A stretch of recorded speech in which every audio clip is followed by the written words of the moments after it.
Welcome to P. Agarwal editorial. So now the videos will come regularly. There was some issues going on at my side. So the first article for today is the medical boundaries for Ayush practitioners.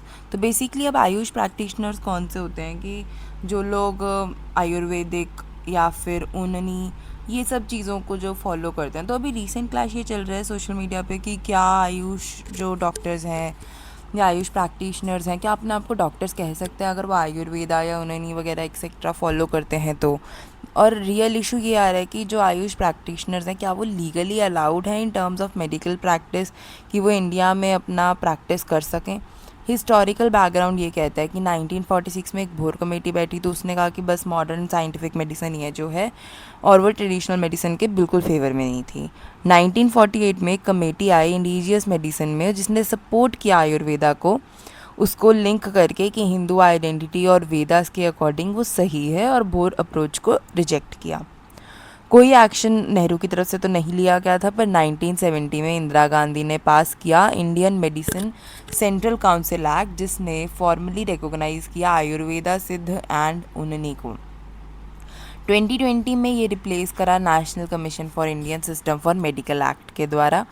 Problem क्या है Ayush curriculum के साथ कि जो ये curriculum है ये mix है स्पिरिचुअल, ट्रेडिशनल और मॉडर्न मेडिसिन का। ये कंसेप्ट जैसे कि दोष, प्रकृति, परमात्मा, जीवात्मा, ये सब चीज़ें साथ में मॉडर्न एनाटॉमी और फिजियोलॉजी के सिखाता है। तो पर मुझे इसमें कोई प्रॉब्लम वैसे दिख नहीं रही है कि इसमें क्या प्रॉब्लम है कि अगर वो ये सब चीज़ें सिखा रहा है, क्योंकि हमारी जो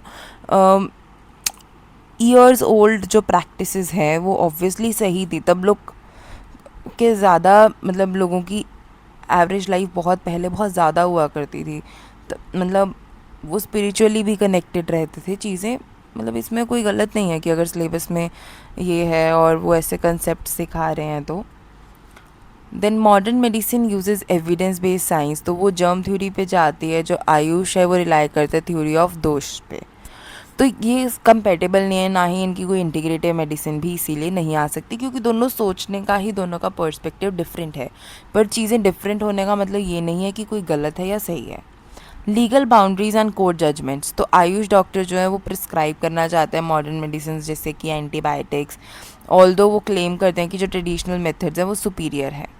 तो रूल 2EE कहता है कि जो ड्रग्स एंड कॉस्मेटिक एक्ट्स का 1945 की जो स्टेट गवर्नमेंट्स है वो अलाउ कर सकती हैं, वो अलाउड हैं कि डिफ़ाइन करें कि कौन मतलब क्या वो मॉडर्न मेडिसिन को प्रिस्क्राइब कर सकते हैं या नहीं। कुछ स्टेट्स आयुष प्रैक्टिशनर्स को अलाउ करती है। 1998 में सुप्रीम कोर्ट में एक मुख्तियार चंद केस हुआ जिसने रूलिंग दी कि सिर्फ जो मॉडर्न मेडिसिन प्रैक्टिस कर रहे हैं वही लीगली प्रिस्क्राइब कर सकते हैं मॉडर्न ड्रग्स, आयुष डॉक्टर्स नहीं। पर लेकिन अगर आयुष डॉक्टर्स मॉडर्न मेडिसिन और फिजियोलॉजी पढ़ रहे हैं और साथ में अपना स्पिरिचुअल, ट्रेडिशनल जो भी उनकी प्रैक्टिसेस हैं वो पढ़ रहे हैं, तो मतलब इसमें गलत क्या है? अगर उन्होंने पढ़ा हुआ है उन मेडिसिन के बारे में तो वो उनको प्रिस्क्राइब कर सकते हैं। स्टेट्स डिफाइंग द कोड, तो डिस्पाइट जजमेंट इस जजमेंट के काफ़ी स्टेट गवर्नमेंट्स हैं वो अभी भी आयुष प्रैक्टिशनर्स को अलाउ करती हैं to prescribe allopathic medicine. Indian medical association काफ़ी बार उनको स्यू करती है और ये केसेस जीत चुकी है। काफ़ी पेशेंट्स ने भी आयुष प्रैक्टिशनर्स को स्यू करा है कि वो मिसलीड करते हैं उनको सोचने में कि वो MBBS डॉक्टर्स हैं। क्या आयुष डॉक्टर्स सर्जरीज परफॉर्म कर सकते हैं? पर अभी भी क्वेश्चन ये है कि जो 2020 में आयुष पोस्ट ग्रेजुएट्स ने 58 सर्जरीज परफॉर्म करी हैं। कोई गॉल ब्लैडर रिमूवल की, अपेंडिक्स की, ट्यूमर रिमूवल की। कोर्ट ने करंटली उनको रिव्यू करा है।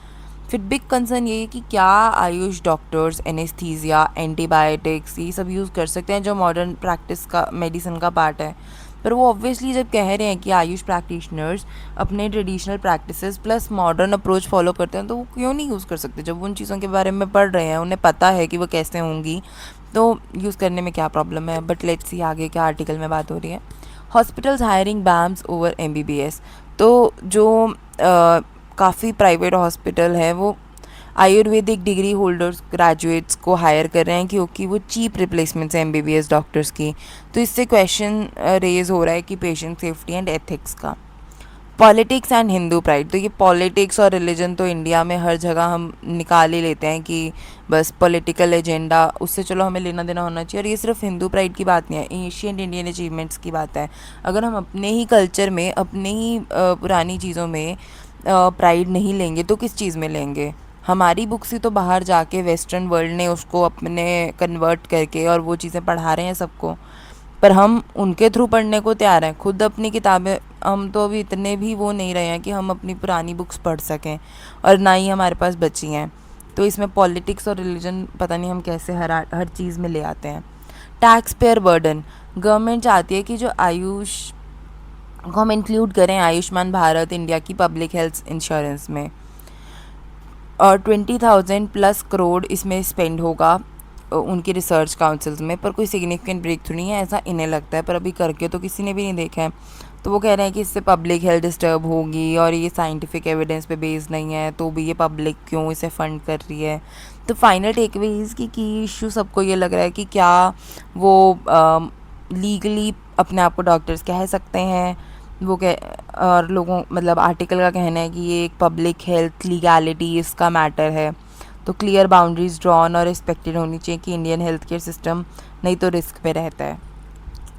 The next article is how the fair use clause is being apply to generative AI. चलो इसमें केसेस बाहर के हैं, पर लेकिन हमें हमारे में भी कभी कोई ऐसी प्रॉब्लम हो तो हमें पता होना चाहिए कि कैसे जनरेटिव एआई का सब चीज़ें चल रही हैं। तो कोर इशू क्या है कि जो जनरेटिव एआई है जैसे कि चैट जीपीटी या क्लॉड, तो इन्हें क्या होता है कि ये बहुत सारा डाटा लेते हैं, उसके बेसिस पे ट्रेन करते हैं। वो डाटा क्या हो सकता है? बुक्स हो सकता है, कोई भी ऑनलाइन कंटेंट हो सकता है, और मोस्ट ऑफ द डाटा कई बार कॉपीराइटेड भी होता है। तो कंपनीज ऑफन क्या करती हैं कि परमिशन तो नहीं लेती, अब इतना डाटा ट्रेन करने के लिए यूज़ कर रहे हैं, अब हर एक से परमिशन लेने बैठे तो बस हो गया।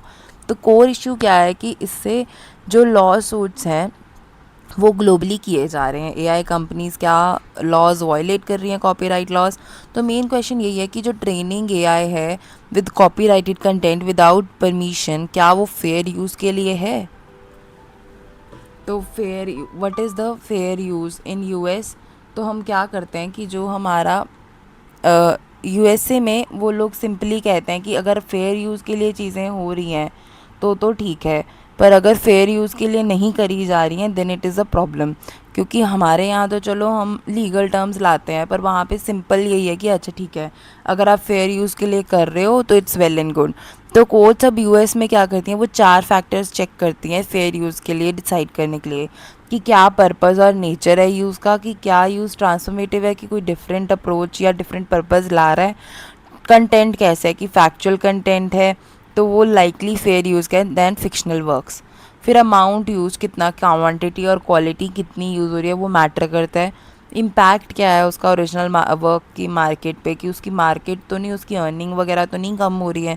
Most important ones are transformative nature and market impact.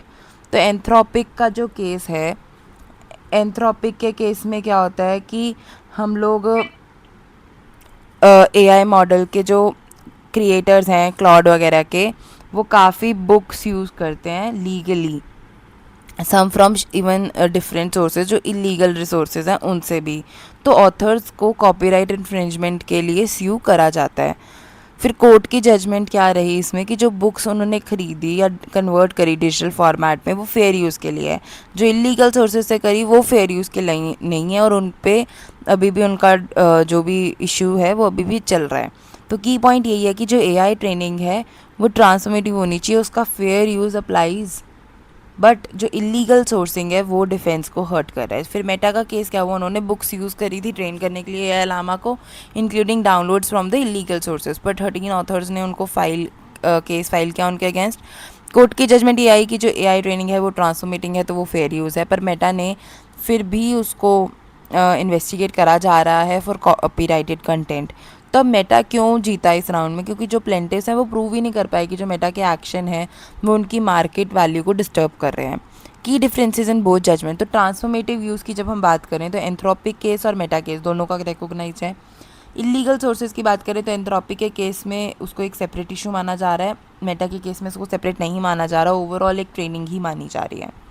Market harm, Anthropic के केस में उसको एक वैलिड कंसर्न की तरह डिसमिस कर दिया गया है, और मेटा के केस में उसको मेंशन किया गया है कि हो सकता है पॉसिबली मार्केट डिल्यूशन हो रहा हो, पर प्लेंटिफ्स उसको प्रूव नहीं कर पाए हैं।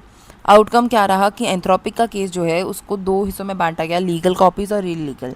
लीगल कॉपीज़ में उसको टिक दिया गया है कि हाँ ठीक है आप सही हैं, इलीगल में अभी डिसीजन पेंडिंग है। मेटा के केस में ओवरऑल विन मिली है मेटा को अभी के लिए। Big picture and broader impact, जो कोड्स हैं वो लीन कर रही हैं टुवर्ड्स जेन एआई ट्रेनिंग, जो कि ट्रांसफॉर्मेटिव की ये चीज़ें होना चाहिए और फेयर यूज़ की तरफ आना चाहिए। फिर कोई फाइनल वर्ड नहीं अभी तक कि लॉज हैं वेरी कर रहे हैं by case, country and facts. जो कॉपीराइट होल्डर्स हैं उनको स्ट्रॉन्ग प्रूफ चाहिए कि उनकी सेल्स में लॉस नहीं हो रहा है। मतलब उनको स्ट्रॉन्ग प्रूफ देना पड़ेगा, जैसे कि कोई लॉस हो रहा है सेल्स में या नहीं, ताकि वो एआई फर्म्स के अगेंस्ट जीत सकें। इलीगल सोर्सेज से डाउनलोड करना लीगल प्रॉब्लम्स ला सकता है एआई कंपनीज़ के लिए। तो ऑनगोइंग डिबेट यही है कि क्या हम कॉपीराइटेड डाटा को इलीगल रिसोर्सेज से यूज़ कर सकते हैं, क्या वो जस्टिफाइड है फॉर फेयर यूज़। तो फाइनल टेक अवे यही है कि जो ट्रेनिंग है जेन एआई की कॉपीराइटेड मटेरियल पे वो क्लियरली इलीगल है। कोड्स यूएस में उसको फेयर यूज़ बोल रहे हैं क्योंकि वो ट्रांसफॉर्मेटिव है, पर इससे एआई कंपनीज़ को एक फ्री पास नहीं मिल जाता कि वो इलीगली डाटा सोर्स करें और ऑथर्स की इनकम को हार्म करें। जो बैटल चल रही है कॉपीराइट और एआई के बीच में वो सिर्फ अभी शुरू हुई है और हर केस की एक डिफरेंट आउटकम है। हर कंट्री में हमें ये देखने को मिलेगा एक डिफरेंट आउटकम के तौर पे, और हर जगह इसके अलग अलग रिजल्ट्स, अलग अलग व्यू पॉइंट्स और अलग अलग चीज़ें आएंगी सामने। That's all for the articles today. Thank you.